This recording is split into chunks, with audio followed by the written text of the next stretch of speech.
पुण्यात्माओं, सत्संग में आने से ये ज्ञान होता है परमात्मा क्या बताना चाह रहे हैं। इस झूठे सुख को सुख कहे ये मान रहा मन मोदे, ये सकल तबीना काल का भाई कुछ मुख में कुछ गोद। बेटा जाया खुशी हुई ये खूब बजाए थाल, थाली पीटा करें। किसी का लड़का हो जाना उन्हें थालियां कह लाठी डंडी मारा नो टन्ना टन टन्ना टन, तो अड़ोस पड़ोस में नो पता तो होता है उनका कोई बच्चा होने वाला है पुत्र वधू का, तो समझ जाते हैं थालियां के डंडी मारा करें, थाली बजाया करें। तो ये एक प्रतीक होता है कि उनका लड़का हो गया। और राजा लोग बैंड बाजे बजाया करते, उनका तो वरना आगे बहुत बड़ी सेनाई बाजा करती थी, छोरा हो जाए जब लड़का हो जाता था।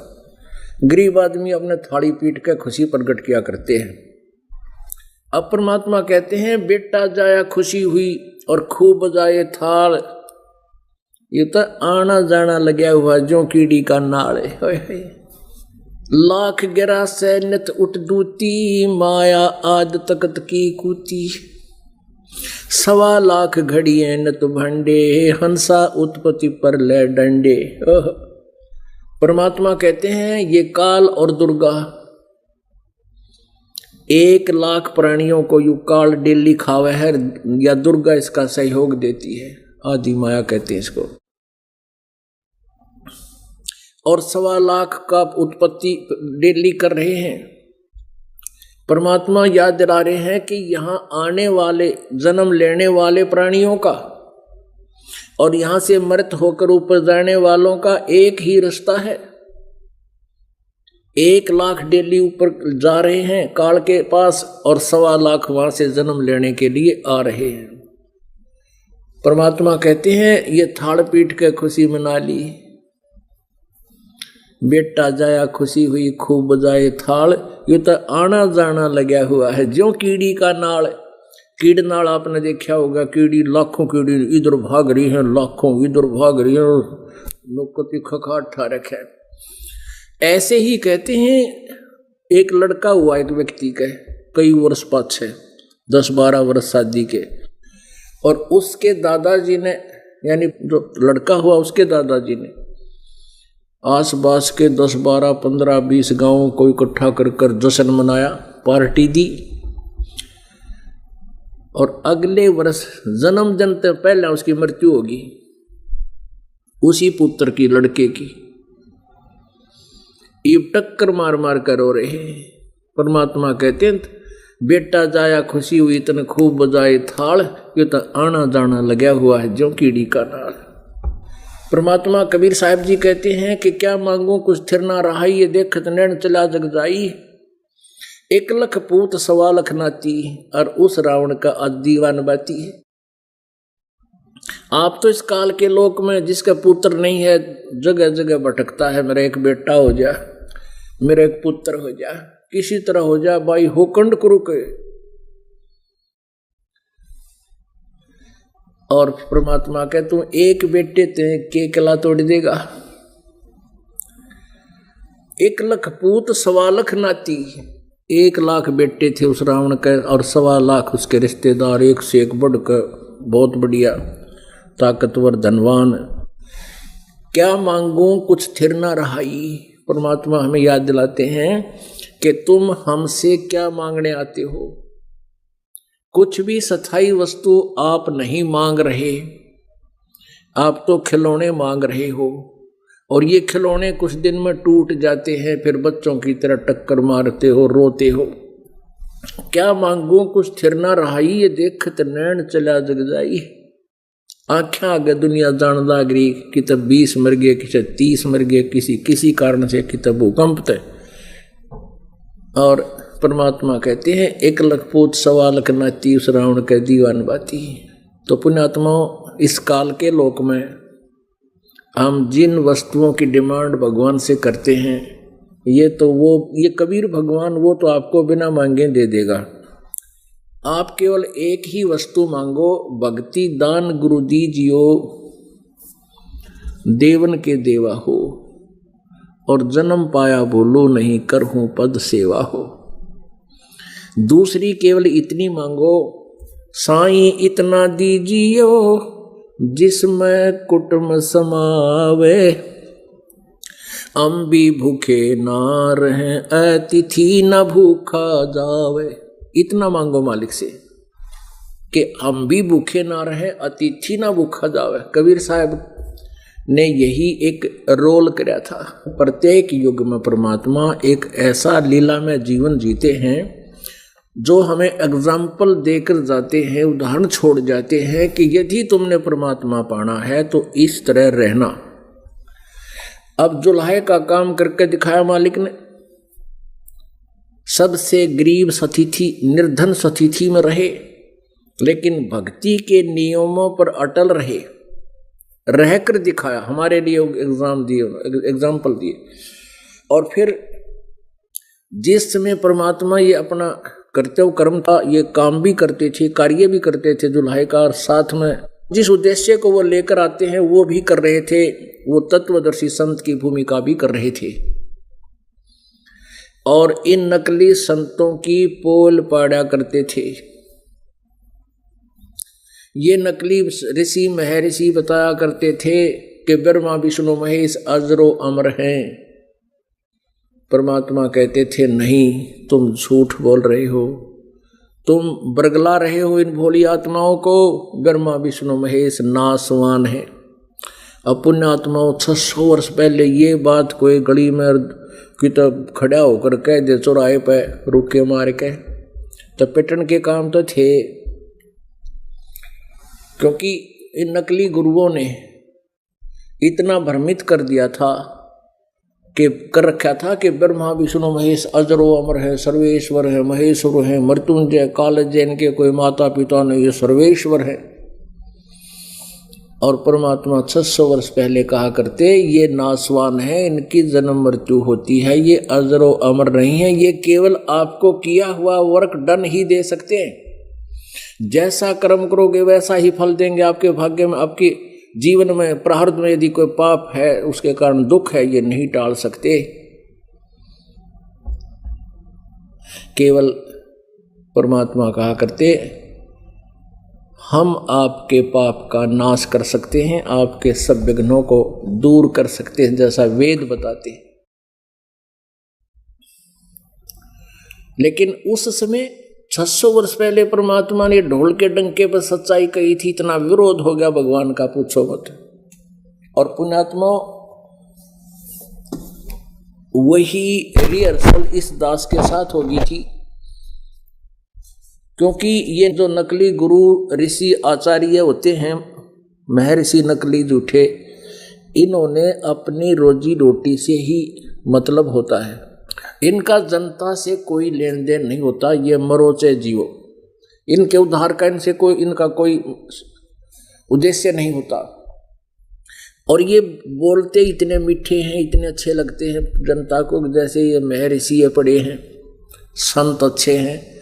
और कबीर जी एक दुल्हा अशिक्षित निरक्षर, और वो ये कहे ब्रह्मा विष्णु महेश नासवान है, इनकी माता है दुर्गा और पिता है ज्योति, निरंजन काल, और इनका जन्म मृत्यु होता है। और आज से 600 वर्ष पहले, तो इतना विरोध हो जाना कोई बड़ी बात नहीं थी जितना प्रभु का हुआ। और अब यही रिहर्सल इन नकलियों ने कोशिश की इस दास के साथ, झूठ बोल बोल के। रामपाल झूठ बोल रहा है, ब्रह्मा विष्णु महेश को नासवान बताता है, और महर्षि दयानंद को वेद ज्ञानहीन बताता है। इस तरह उन्होंने बहुत सी अफवाहें फैलाकर जनता को बरगलाया। लेकिन अब वो समय नहीं रहा, जनता शिक्षित होगी, सद्ग्रंथ हमारे पास उपलब्ध है, हम इसको देख करके अब संतुष्ट हो गए। उस जो उफान इन लाया था उसका छाड़ा सा बैठ गया। इस आज अब परमात्मा ने यो समय इसलिए चुना था, और आज से 600 वर्ष पहले अपनी यथार्थ ज्ञान बताए गए थे, तो आज से 600 वर्ष पहले मालिक ना आते और अपने उस सिंपल उस सच्चिदानंद घन ब्रह्म की वाणी में अगर वो नहीं कुछ ज्ञान बता कर जाते जो आज वेदों और गीता और पुराणों से मिल रहा है, तो हम भगवान को पहचान नहीं सकते थे। वेद वही बताते हैं, वो परमात्मा अपने निज स्थान से एक देश से एक देशीय है, भगवान सतलोक में रहता है, तीसरे मुक्ति धाम में रहता है, और वहां से चलकर आता है। किस उद्देश्य से आता है? ज्ञान बताने के लिए। तो 600 वर्ष पहले मालिक अपनी सच्चिदानंद घन ब्रह्म की वाणी में, कबीर वाणी में वो ज्ञान दे कर गए थे कि 3 पुत्र अष्टंगी जाए, ब्रह्मा विष्णु शिव नाम धराए। और वही आज पुराणों में प्रमाण मिल गया।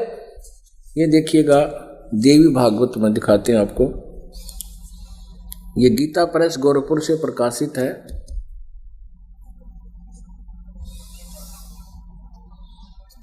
और इसके संपादक कौन है?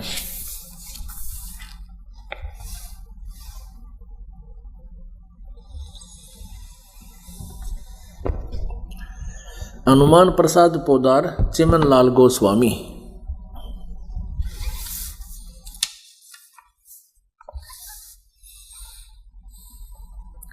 प्रकाशक एवं मुद्रक हैं गीता प्रेस गोरखपुर, गोविंद भवन कार्यालय कोलकाता का संस्थान। इनके फैक्स और फोन नंबर इसके 123 पृष्ठ पे है।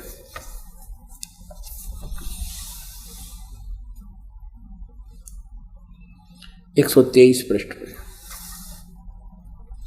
तीसरा स्कंद। विष्णु जी अपनी माता दुर्गा की स्तुति करते हुए अपनी सतिथि स्वयं ही स्पष्ट कर रहे हैं, तुम शुद्ध स्वरूपा हो, यह सारा संसार तुम्हीं से उद्भासित हो रहा है। मैं ब्रह्मा और शंकर हम सभी तुम्हारी कृपा से विद्यमान हैं। हमारा आविर्भाव माने जन्म और तिरोभाव माने मृत्यु हुआ करता है। हमारा तो आविर्भाव माने जन्म, तिरोभाव माने मृत्यु होता है। हम तो जन्मते और मरते हैं, अविनाशी नहीं हैं। केवल तुम ही नित्य हो, जगत जननी हो, प्रकृति और सनातनी देवी हो। भगवान शंकर बोले, देवी यदि महाभाग विष्णु तुम्ही से प्रकट हुए हैं तो उनके बाद उत्पन्न होने वाले ब्रह्मा भी तुम्हारे बालक हुए। फिर मैं तमोगुणी लीला करने वाला शंकर क्या तुम्हारी संतान नहीं हुआ? अर्थात मुझे भी उत्पन्न करने वाली तुम ही हो। शिवे संपूर्ण संसार की सृष्टि करने में तुम बड़ी चतुर हो। इस संसार की सृष्टि, स्थिति और संहार में तुम्हारे गुण सदा समर्थ हैं। उन्हीं तीनों गुणों से उत्पन्न हम ब्रह्मा विष्णु एवं शंकर नियमानुसार कार्य में तत्पर रहते हैं। अपने आत्माओं, इस पवित्र देवी पुराण ने सारी समस्या हल कर दी। इसमें 4 कंसेप्ट क्लियर हो गए, 4 पॉइंट क्लियर हो गए, 4 विषय क्लियर हो गए। एक तो ब्रह्मा विष्णु महेश नासवान है, अमर नहीं, अजर नहीं, मृत्युंजय कालजय नहीं है। और दूसरे दुर्गा इनकी माता है तीनों की। और तीसरा यह है कि रजगुण ब्रह्मा, सदगुण विष्णु, तमगुण शिव जी। और चौथा ये हो गया, ये केवल नियमित कार्य ही कर सकते हैं। जो आपके संस्कार में है वही आपको दे सकते हैं, आपके पाप नाश नहीं कर सकते। अब वो पाप नाश करने वाला कौन है? अजर अमर भगवान कौन है? गीता जी अध्याय नंबर 18 के श्लोक नंबर 62 में कहा है,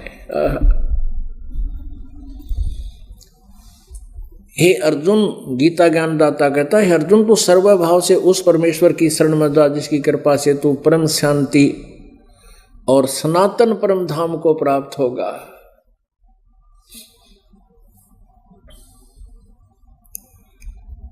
वहां जाने के बाद फिर तेरी जन्म मृत्यु कभी नहीं होगी, अमर लोक को प्राप्त होगा। श्रीमद् भगवत गीता जी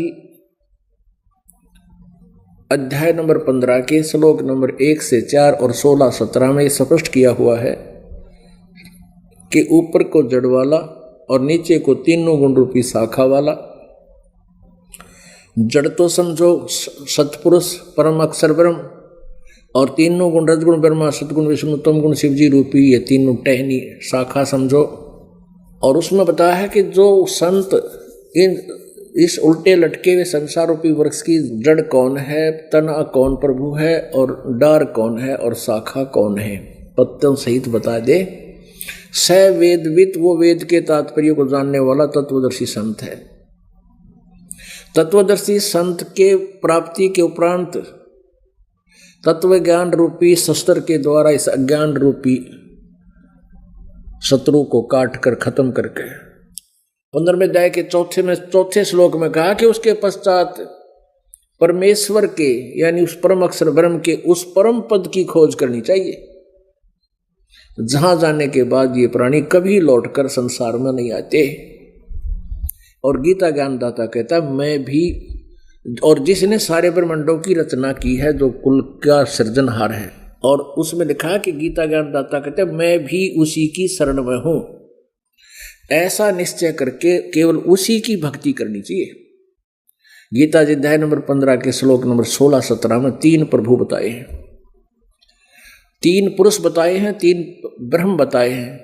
एक सरपुरुष कहो, इसे सरपुरुष कहो चाहे सरब्रह्म कहो, सरब्रह्म सर, और अक्षर पुरुष कहो चाहे अक्षर ब्रह्म कहो, और तीसरा परम अक्षर ब्रह्म, वो उत्तम पुरुषत्व अन्य।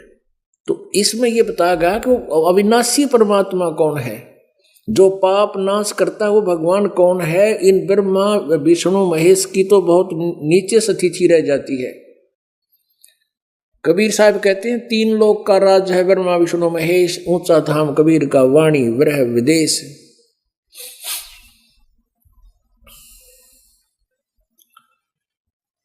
अब गीता जी को आपको दिखाते हैं, श्रीमद् भगवत गीता। देखिएगा श्रीमद् भगवत गीता, ये गीता प्रेस गोरखपुर से प्रकाशित है, जयदयाल गोविंद का इसके अनुवादक है। इसके अध्याय नंबर 15 के श्लोक नंबर 1 से 4 और 16-17 आपको पढ़ कर सुनावांगे। कई सत्संग हो गए गीता पढ़े आपने, ये देखिएगा।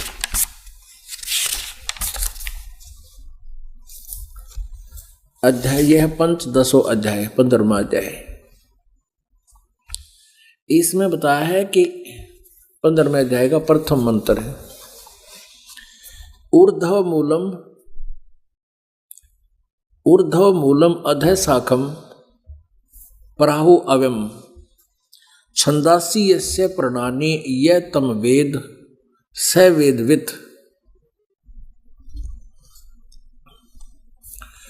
इसको फिर पढ़िए ध्यान से। ऊर्ध्व मूलम, ऊर्ध्व माने ऊपर को, जड़ वाला, अधः शाखम नीचे को शाखा वाला, अश्वत्थम प्राहु अव्यम ये एक संसार रूपी पीपल का वृक्ष समझो जो अविनाशी है, और छंदासी यस्य प्रणानि,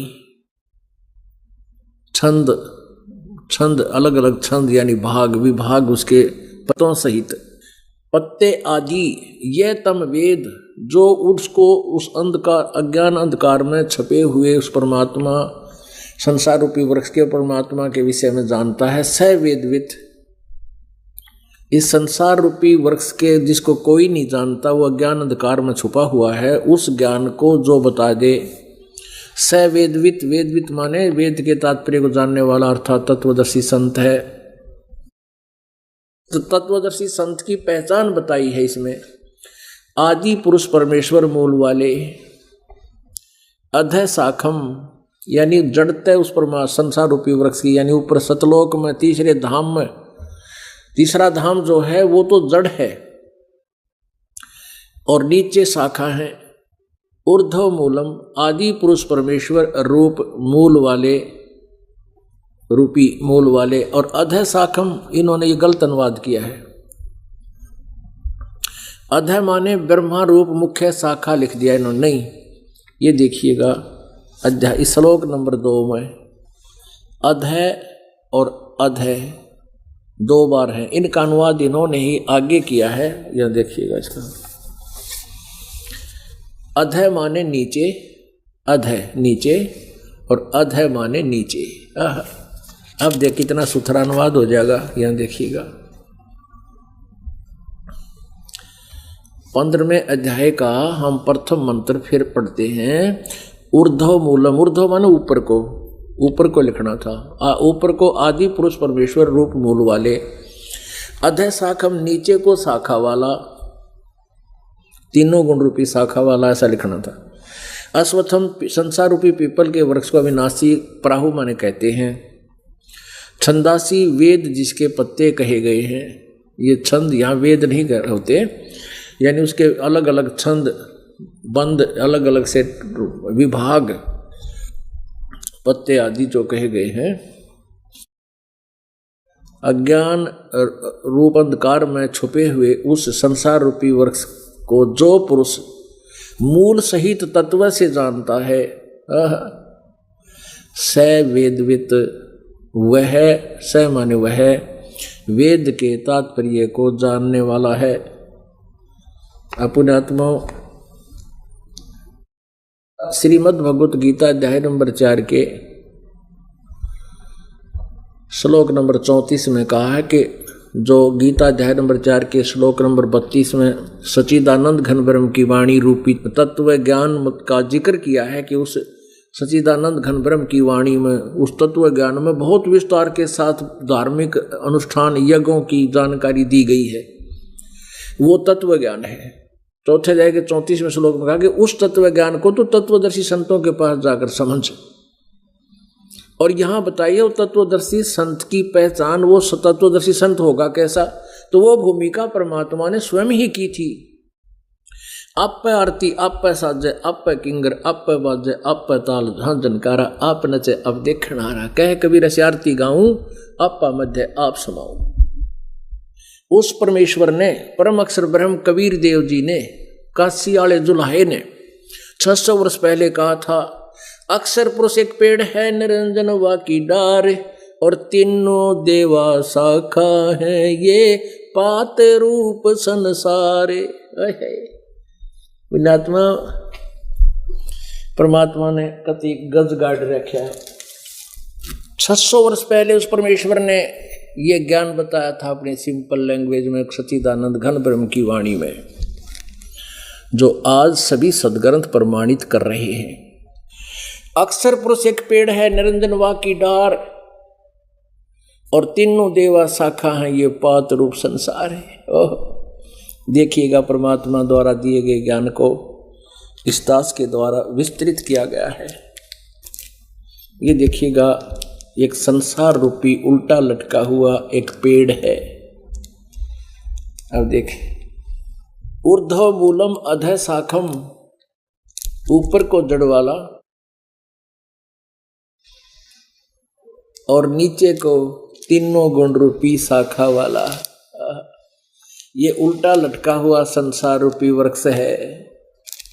और जो संत इसके सभी विभाग पत्तों सहित सब छंद बता देगा, तना जड़ कौन परमात्मा है, तना कौन परमात्मा है, और डार कौन है, और ये शाखा कौन है, पत्ते क्या है, स वेदवित वो तत्वदर्शी संत है। तो ये भूमिका भी परमेश्वर ने स्वयं ही आकर की थी। और बताया था अक्षर पुरुष एक पेड़ है, जो जमीन से बाहर नजर आता है उसको पेड़ बोलते हैं। ये अक्षर पुरुष एक पेड़ है, और निरंजन ज्योति, निरंजन काल ब्रह्म सरपुरुष, सरपुरुष उसकी डार, और तीनों देवा शाखा है, भाई पात रूप संसार। अब जड़ कौन है? क्योंकि वो खुद थे, इसलिए ये दास बताएगा वो मूल कौन है। आदि पुरुष परमेश्वर परम अक्षर ब्रह्म कबीर देव। यो परम अक्षर ब्रह्म, पूर्ण ब्रह्म कबीर देव जी, कबीर परमेश्वर परम अक्षर ब्रह्म, ये जड़ है पूरे संसार रूपी वृक्ष की, जहाँ से इसको आहार मिलता है। और ये तना जो है ये अक्षर पुरुष है, इसको परब्रह्म भी बोलते हैं। और ये डार सरपुरुष है। ये अक्षर पुरुष तो एक पेड़ है, यानी जमीन से बाहर जो दिखाई देता है उसको वृक्ष बोलते हैं, पेड़। तो तना तो वो समझो अक्षर पुरुष है।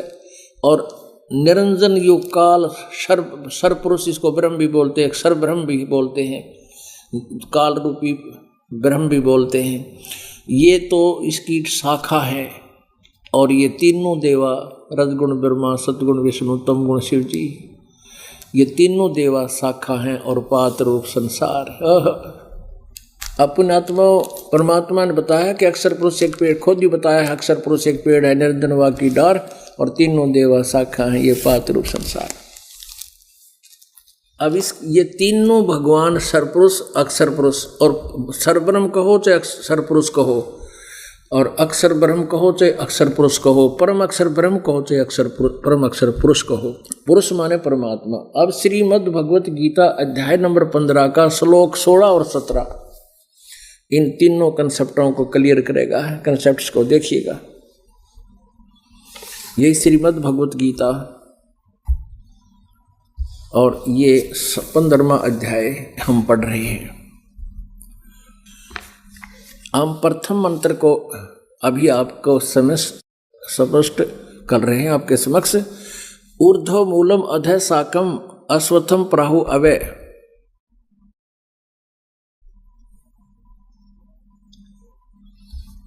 ऊर्ध्व मूलम अधः शाखम अश्वत्थम प्राहु अवय।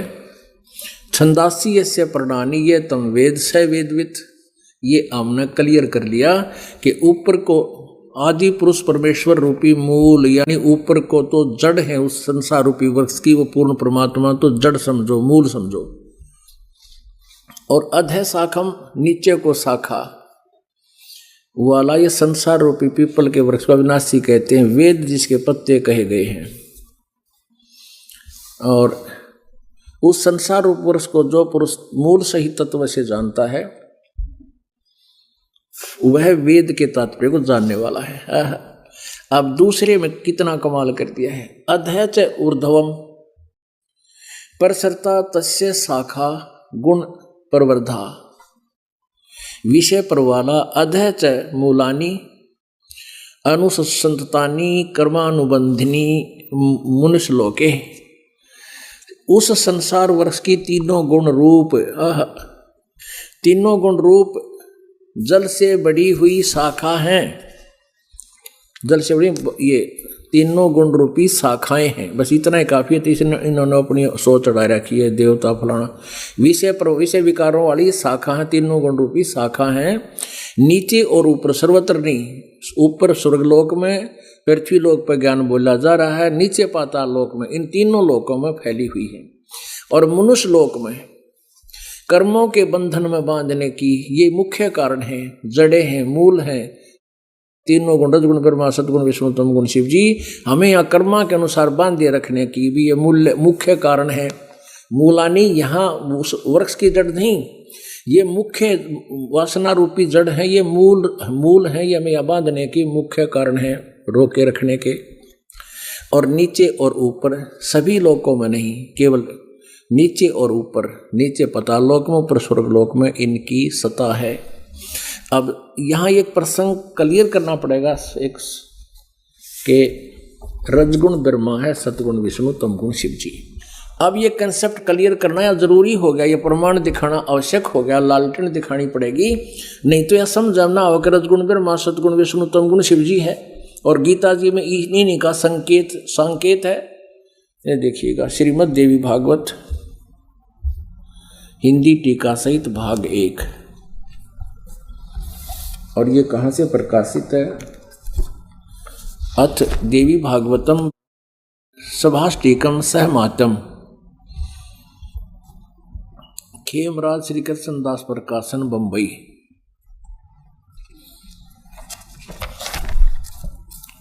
इसके तीसरे स्कंद में अथ श्रीमद् देवी भागवते भाषा टीका युक्ते तृतीय स्कंध प्रारंभते। और इसके 11 पृष्ठ पर तीसरे स्कंध में 11 पृष्ठ पर तीसरे 5वां अध्याय तृतीय स्कंध भाषा टीका। अब यहाँ 8वें श्लोक को हम पढ़ते हैं, 7वां यहाँ समाप्त हुआ। भगवान शंकर अपनी माता दुर्गा से कह रहे, हे माता, यदि हमारे ऊपर सदा आप दया युक्त हो तो हमको तमोगुण में किस प्रकार प्रदान किया है, और ब्रह्मा रजोगुण और हरि सतोगुण क्यों युक्त किए हैं, क्यों युक्त किए हैं। अब इनको देखिएगा, इनकी संस्कृत और पढ़ते हैं। अब ये 7वां या समाप्त हुआ, 8वां शुरू होता है। यदि दया धर्मना न सदाम्बिके कथम अहम विहिता च। शंकर भगवान कह रहे हैं कि यदि आप दयालु हैं, दयावान हैं, तो हम मुझको किस प्रकार, कथम अहम विहिता च, किस प्रकार मैं बना दिया, तमोगुण है, मुझे तमोगुण क्यों रच दिया, क्यों उत्पन्न कर दिया। और कमल से उत्पन्न होने वाले ब्रह्मा को रजोगुण संभव, रजोगुण क्यों उत्पन्न कर दिया। और सुवित क्यों सतोगुण हरि, विष्णु को आपने सतोगुण क्यों बना दिया, क्यों पैदा कर दिया। इति सिद्धम रजगुण ब्रह्मा सतगुण विष्णु तम गुण शिव जी। अब पढ़िए इस पवित्र शास्त्र श्रीमद् भगवत गीता को, एकदम हृदय में समा जाएगा आपके ये सच्चा ज्ञान।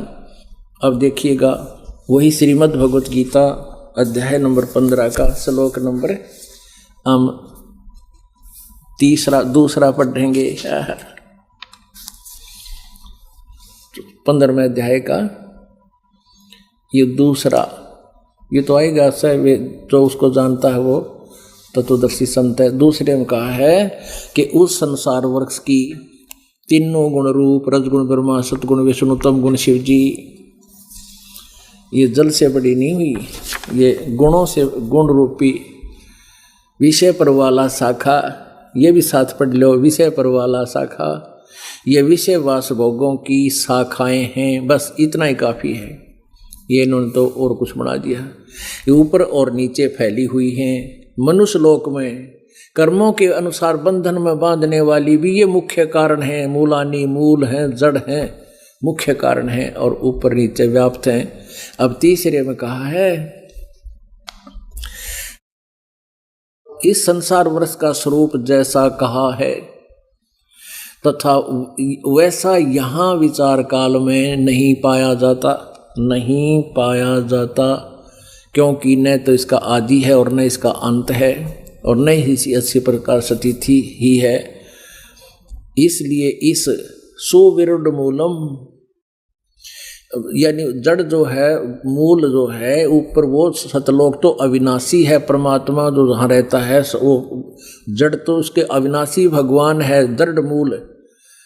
दृढ़ मूल वाले यानी अविनाशी परमात्मा रूपी जड़ वाले इस संसार रूपी पीपल के वृक्ष को असंग शस्त्रेण छित्वा, वैराग्य रूप शस्त्र द्वारा काट कर नहीं, तत्व ज्ञान रूपी शस्त्र द्वारा काट कर। अब फिर देखो, गीता ज्ञानदाता कहता है कि इस संसार वृक्ष का यानी सृष्टि रचना के विषय में मैं परिचित नहीं हूँ, और इसका यहाँ विचार का वैसा यहाँ विचार काल में तेरे और मेरे गीता जी के ज्ञान के डिस्कशन में नहीं पाया जाता, क्योंकि मुझे इसकी कोई अच्छी तरह स्थिति का ज्ञान नहीं है। और इसका उस तत्व गीता जी अध्याय नंबर 4 के श्लोक नंबर 34 में जिस तत्वदर्शी संत की तरफ संकेत किया है, तो उसके लिए बताया है, उससे तत्व ज्ञान समझ के उसके पश्चात तत्व ज्ञान रूपी शस्त्र को द्वारा इसे काट कर, ये 15वें अध्याय का 4था श्लोक है। 15वें अध्याय का ये 4था श्लोक है। उसके पश्चात उस परम पद रूप परमेश्वर को भली भांति खोजना चाहिए, जिसमें गए हुए पुरुष फिर लौटकर संसार में नहीं आते, अर्थात उनका कभी जन्म मृत्यु नहीं होता।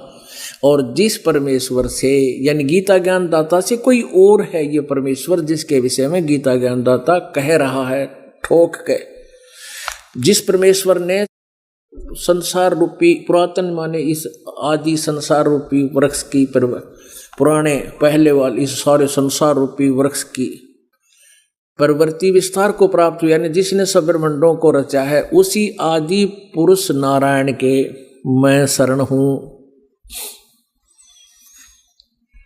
इस प्रकार दृढ़ निश्चय करके उस परमेश्वर का मनन और निधि ध्यान करना चाहिए। अपने आत्माओं इस चौथे श्लोक में कंप्लीट कति क्लियर कर दिया कि उस परम पद परमेश्वर की खोज करनी चाहिए, जहां जाने के बाद फिर कभी जन्म मृत्यु नहीं होता। और जिस परमेश्वर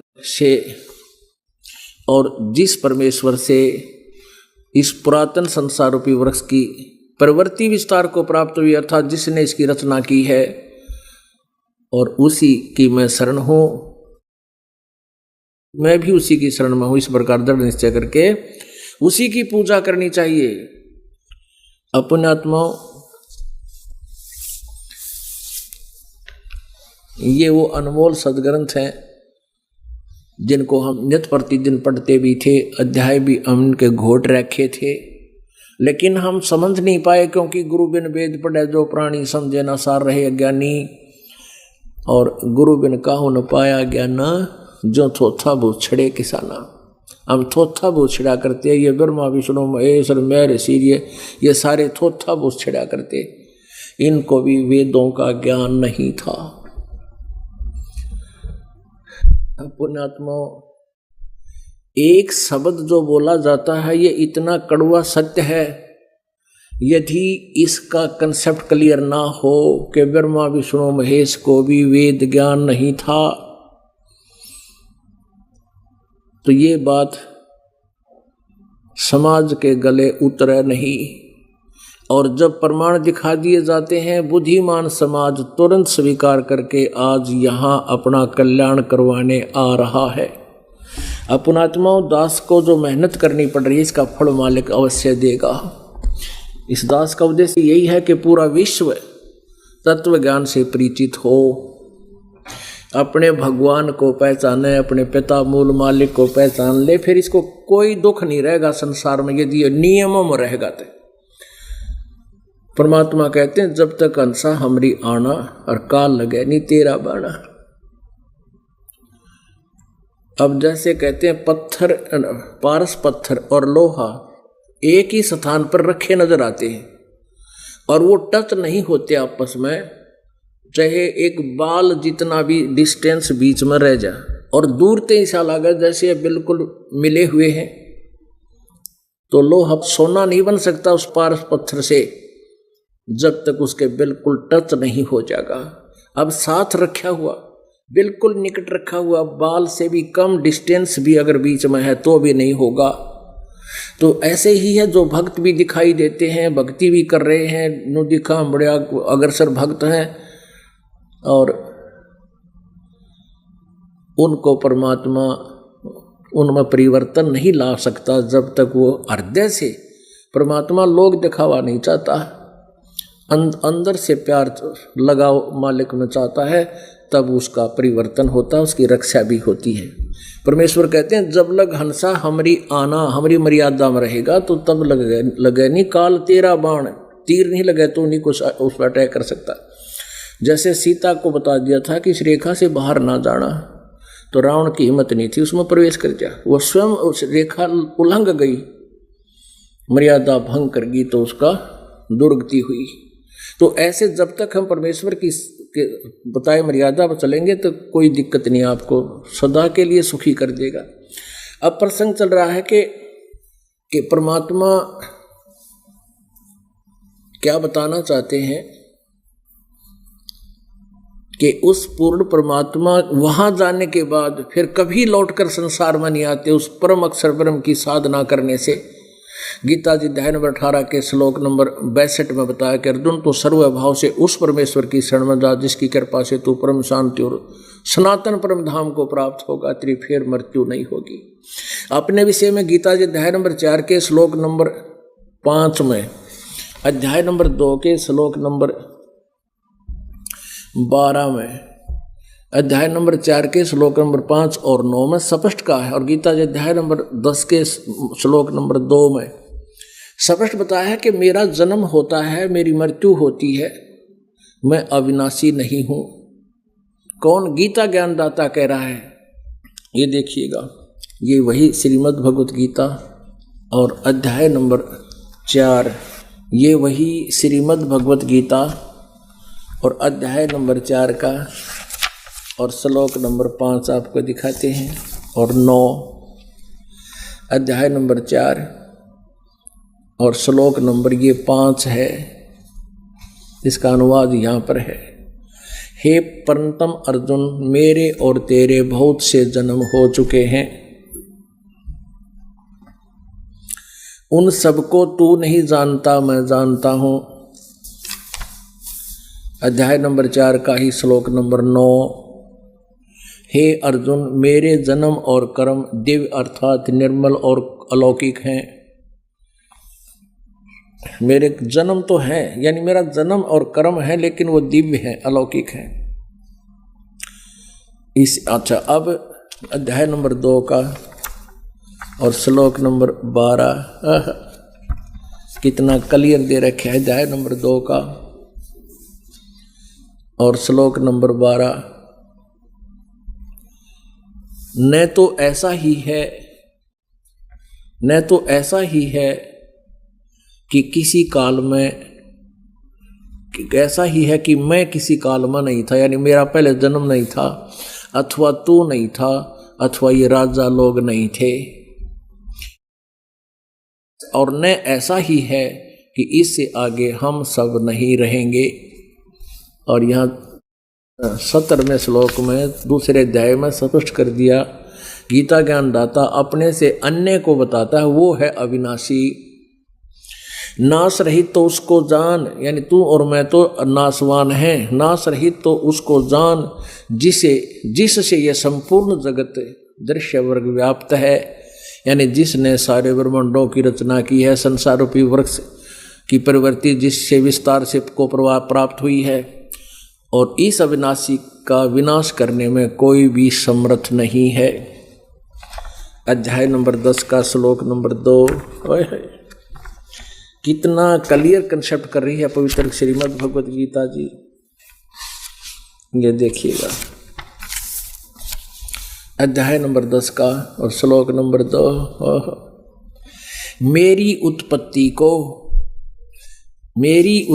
को लीला से प्रकट नहीं है, मेरी उत्पत्ति को न तो देवता लोग जानते हैं, न महर्षि जन जानते हैं, क्योंकि मैं सब प्रकार से देवताओं और महर्षियों का आदि कारण हूं, यानी ये मेरे से ही उत्पन्न हुए हैं। अपने आत्मा इसे सिद्ध हो गया कि गीता ज्ञानदाता नाशवान है, इसका जन्म होता है, इसकी मृत्यु होती है, अविनाशी नहीं है। तो इसके उपासक अविनाशी कैसे हो जाएंगे? ब्रह्म के साधक कैसे अमर हो सकते हैं? सदा के लिए जन्म मृत्यु से छुटकारा कैसे पा सकते हैं? अपने आत्मा परमात्मा ने 600 वर्ष पहले बताया था, अक्षर पुरुष एक पेड़ है, निरंजन वा की डार, तीनों देवा शाखा है, ये पात रूप संसार। अक्षर पुरुष ये दिखाते हैं 3 भगवान। गीता जी अध्याय नंबर 15 के श्लोक नंबर 16 और 17 में ये देखिएगा,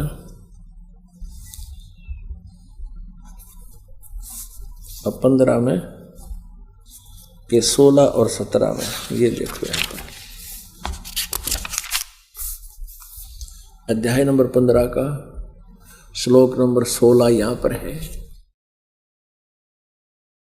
द्विवौ इमौ पुरुषौ लोके क्षरः च अक्षरः एवं च क्षर सर्वभूतानि कटुस्थ अक्षर उच्यते द्वौ इमौ पुरुषौ लोके क्षर च अक्षर है एव च सर सर सर, हम इसको क्षर बोल देते हैं अपनी संत लैंग्वेज में, अक्षर क्षर क्षर सर्वाणि भूतानि कटुस्थ अक्षर उच्यते दिवौ इमौ पुरुषौ लोके क्षर च अक्षर एव च क्षर सर्वाणि भूतानि कटुस्थ अक्षर उच्यते। इसका अर्थ है कि इस पृथ्वी वाले लोक में सर्पुरुष, ये पुरुष दो माने दो, सर्पुरुष और अक्षर पुरुष ये दो प्रभु हैं, और इनके लोकों में सभी जीव स्थूल शरीर तो नाशवान है, सभी प्राणियों के, इनका भी और इनके प्राणी, इनके अंतर्गत जितने प्राणी हैं, और जीवात्मा किसी की मरती नहीं। यहाँ देखना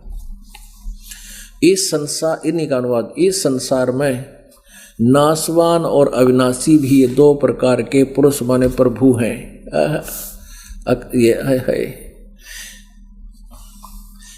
और संपूर्ण प्राणियों के शरीर नाशवान है, जीवात्मा अविनाशी कहा जाता है। ये तो अविनाशी कहा जा है जीव, तो जीवात्मा आगे देखो 17वें में उत्तम पुरुष तु अन्य, वो श्रेष्ठ भगवान सही परम अक्षर ब्रह्म, तो वो परम अक्षर पुरुष तो इन दोनों से कोई और ही है। परमात्मा इति उदाहरत है, जिसको भगवान कहा जाता है, परमात्मा कहा जाता है। ये लोक तरम आविश्य विभर्ति अवय ईश्वर है, ये जड़ रूपी भगवान है, मूल मालिक है, जो तीनों लोकों में प्रवेश करके सबका धारण पोषण करता है। वो अवय ईश्वर है, अविनाशी परमेश्वर है।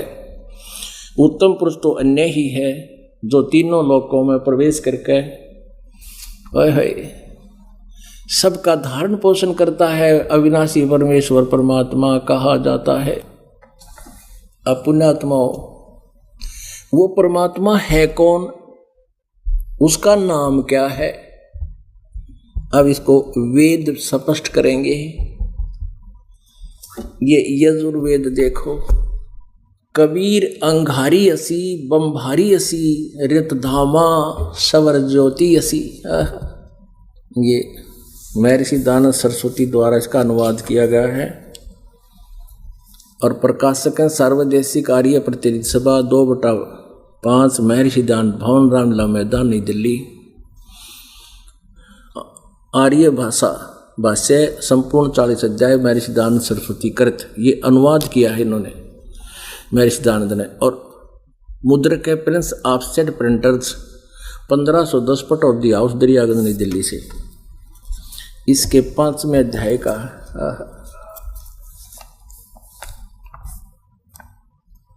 5वें अध्याय में बहुत ही कंसेप्ट क्लियर करे गए, बहुत गुणे।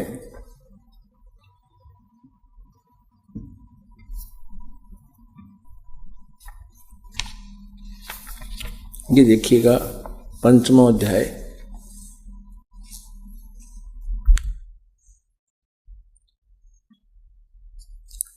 और यजुर्वेद भाषा भाष्य, ये 32वां श्लोक है।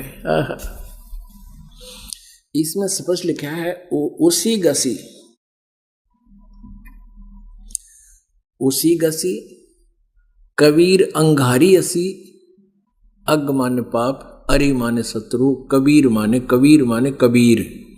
हम इसको कबीर बोल देते हैं, इसमें कबीर लिखा स्पष्ट। उसी गसी कबीर अंगारी असी बम्भारी अवैसुर असी दुवसवान सुधन्यो असी, और यहाँ बम्भारी असी हम यही लेंगे।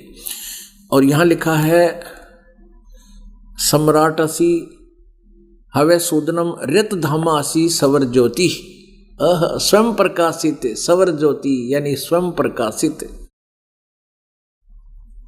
इन्हीं का अनुवाद, हे जगदीश्वर, जिस कारण से आप उसी के माने कांतिमान, असी माने हैं, उसी के माने भी कांतिमान का अर्थ होता है तेजो में शरीर युक्त हैं, और अंगहारी खोटे चलन वाले जीवों के शत्रु, अंग माने पाप, अरि माने शत्रु, अंगहारी माने अग माने पाप होता है, अंगहारी माने खोटे चलन वाले नहीं, पापों का शत्रु, पाप काटने वाले। और कबीर, आप कबीर देव हैं, कबीर हैं आप, कबीर देव हैं खोट। और बमबारी, बंधनों के शत्रु, बमबारी बंधन के शत्रु, बंदी छोड़, काल के कैद के कर्म बंधन को काट के काल की बंद से छुड़ाने वाले आप बंदी छोड़ हैं। और आप कबीर असी, आप कबीर हैं, आप कबीर देव हैं। जैसे इसी यजुर्वेद के, इसी यजुर्वेद के 36वें अध्याय का, ये देखिएगा 36वें अध्याय का प्रथम मंत्र है और इसमें स्पष्ट लिखा है रचम वाचम परपथे मनो यजु परपथे। और स्वामी जी ने खुद अनुवाद किया है इसका, यहां देखिए इस जो ब्रैकेट में यजु संस्कृत है और इसका अनुवाद करते समय यजु शब्द को भी डिफाइन करना पड़ता है अनुवादक ने कि ये यजु माने यजुर्वेद के विषय में जानकारी है।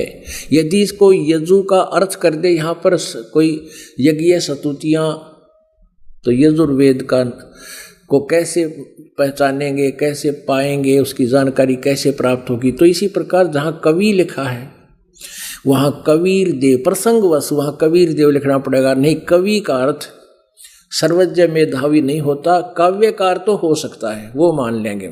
इसके अतिरिक्त वेदों में ये उन्होंने अनुवाद किया वो गलत किया है, वहाँ कबीर देव हो। देखिए अब ये 5वें अध्याय का 32वां श्लोक है।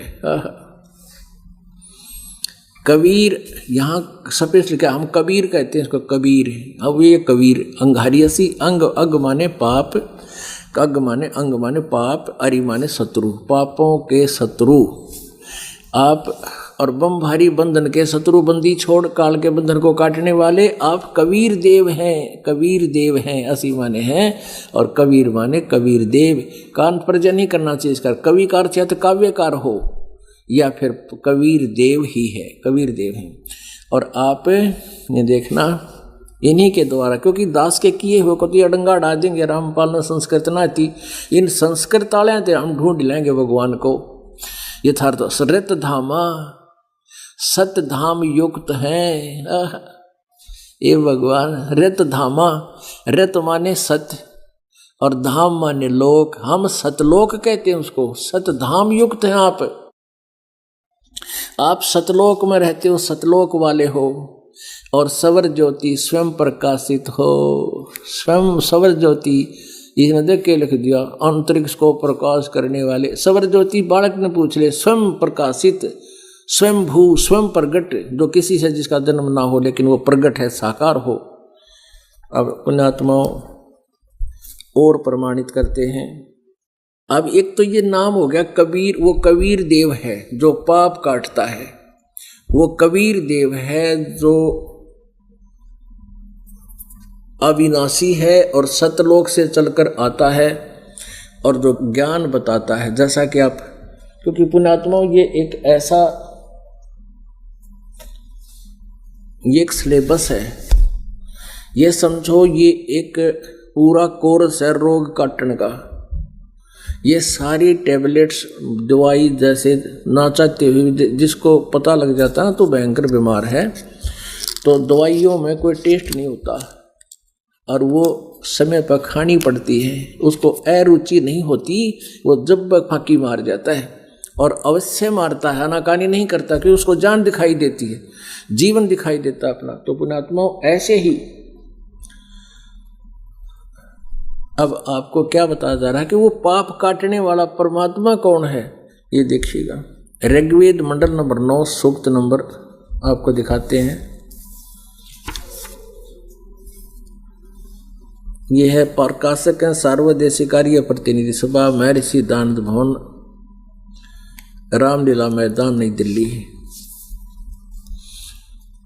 महर्षि दानंद सरस्वती कृत ये अनुवाद बताया है इन्होंने, ये बाद में बताओगे यार इनकी कितनी जालसाजी है। मुद्रक है Prince offset printers, 1510 Pataudi house, Daryaganj, नई दिल्ली। फ़ोन नंबर और फैक्स नंबर ये है। अब देखिएगा, ऋग्वेद मंडल नंबर 9 सूक्त नंबर 20 और मंत्र नंबर 1, इसमें लिखा कि पर कबीर देव, पर माने परमात्मा, और सबसे पहले प्रगट कबीर देव, इसमें सभी से लिखा कबीर देव। हम इसको कबीर देव बोलने लगे, कबीर साहब कहने, देव माने परमेश्वर, वह परमात्मा कवि का अर्थ लिख दिया मेधावी है, या समझ गया वो कबीर देव है, वो कबीर साहब है, यहाँ लिखना था कबीर परमेश्वर है, सबका रक्षक है, विद्वानों की तृप्ति के लिए वो ज्ञान देता है, सहनशील है, संपूर्ण दुष्टों को संग्राम में तिरस्कृत करने वाला है, यानी ज्ञान रूपी इस संग्राम में सबको प्रस्त कर देता है, तिरस्कृत कर देता है। आगे देखना, ऋग्वेद मंडल नंबर 9 सूक्त नंबर 86 में 26 मंत्र में, यज्ञ करने वाले यजमानों के लिए, यज्ञ माने धार्मिक अनुष्ठान, साधना करने वाले यजमान माने भक्तों के लिए परमात्मा सब रास्तों को सुगम करता हुआ उनके विघ्नों को मर्दन करता है, उनके सब विघ्न काट देता है, कर्म प्रारब्ध में जो पाप आते हैं उनका नाश कर देता है, और उनको पवित्र करता हुआ अपने रूप को, वो साकार परमात्मा है, अपने रूप को सरल करता हुआ, यानी हल्के तेज पुंज का बना करके वह कांति में परमात्मा, या फिर लिखना चाहिए कबीर देव, वो कबीर साहब विद्युत के समान क्रीड़ा करता हुआ, जैसे बिजली चमक के एकदम नीचे आ जाती है, ऐसे शीघ्र गति से आता है, और वर्णीय पुरुष को, श्रेष्ठ व्यक्ति को, अच्छी आत्मा को प्राप्त होता है। 26 में 27 में क्या कहा है,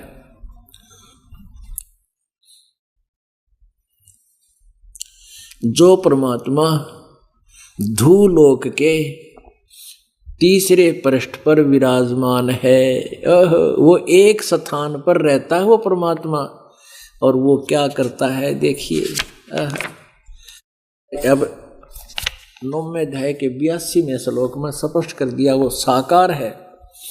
ऋग्वेद मंडल नंबर 9 सूक्त नंबर 82 का मंत्र नंबर 1 है,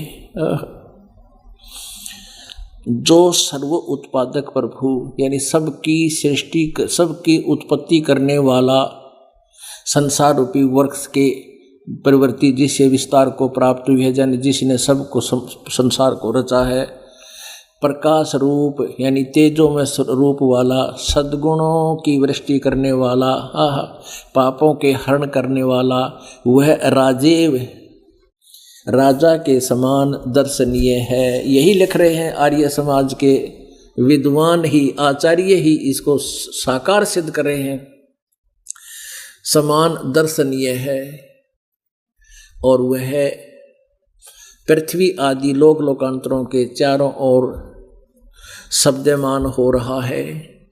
वह वर्णीय पुरुष को, जो उस श्रेष्ठ भगत, अच्छी आत्मा को, जो दृढ़ भक्त है, उसको पवित्र करता हुआ मिलता है, यहाँ आकर प्राप्त होता है। जिस प्रकार विद्युत आकाशीय बिजली सने वाले स्थानों पर को आधार बनाकर प्राप्त होता है, जैसे पहले काशी और थाली हुआ करते, काशी की थाली और बेले हुआ करते काशी धातु के, उन पर बिजली अमूमन गिरती थी। तो वर्षा के समय हमारी दादी माँ का कीताई कहा करती, भाई बाहर ये थाली ठा लो ना बिजली गिर जाएगी, तो वो उस पर गिरती है, उसका उससे अट्रैक्शन है।